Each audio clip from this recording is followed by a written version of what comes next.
because I'm going to take this sort of like timelines.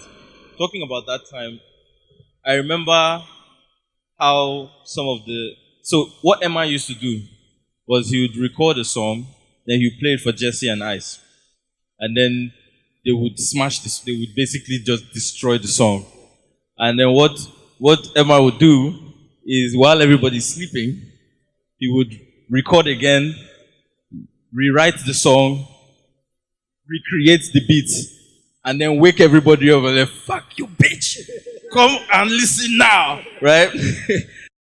I wanted to ask about the time.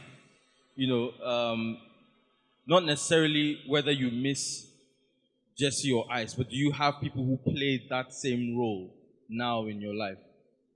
Wow, you asked two questions while pretending to ask one. You understand? So if there's one thing, hey, Christian in the building, if there's one thing that they don't prepare you for when you're on this journey of fame or whatever, is how quickly your relationships and your friendships will change. Now, please understand, Jesse and Ice Prince are family. Like, Jesse is my blood brother, Ice Prince is my brother, and time, sacrifice, blood, sweat, and tears have made it so. But there was something we had that when people ask me now, I don't know if it's worth it. If when you trade it, Jesse and Ice Prince used to be so close. Do you remember? They used to sleep in bed and like put their heads on each other. Like, these are two guys that just genuinely loved each other. They were always together. And I get it. People grow older, friendships grow apart. But I think when you have the opportunity to share like a moment of pure creativity, like, it was Angry Mob, yourself, myself, Genie, Ice Prince, Abuchi, Jesse Jags. We're living in this house. We're all eating from the same food every day. It's really fun. Is that stage? And some people are lucky to keep those friendships as they grow older. But fame definitely takes that from you, because you start to build camps around every artist. So Jesse needs his camp, Ice Prince needs his camp.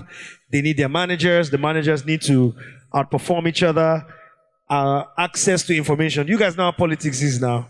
You understand? When you have your chief of staff, if he wants to get his job done, all information has to flow through him. They don't have access to the way the relationships were. So that changes. In terms of the second question you asked about how the recording process changes, it was amazing. So Nobody Test Me, which ended up on Jesse's album, was a song that I produced for Ice Prince. Undisputed Champion was a Jesse Jack song featuring Ice Prince. There's so many stories where we hear a song, we'll take the song from this person, we'll give it to this person. I think for three of us, the tragedy of music is that Ice Prince has the gift of creating a hit idea out of nothing.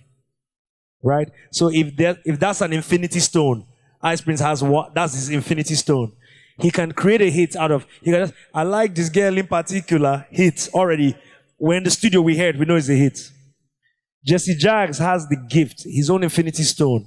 So Jesse doesn't listen to music at all. So every time you hear Jesse's albums, I want you to understand that this is a human being that doesn't listen to music, but is able to make albums, right? So Jesse has the gift of just that natural talent. When he made Oleku, it had 20 tracks.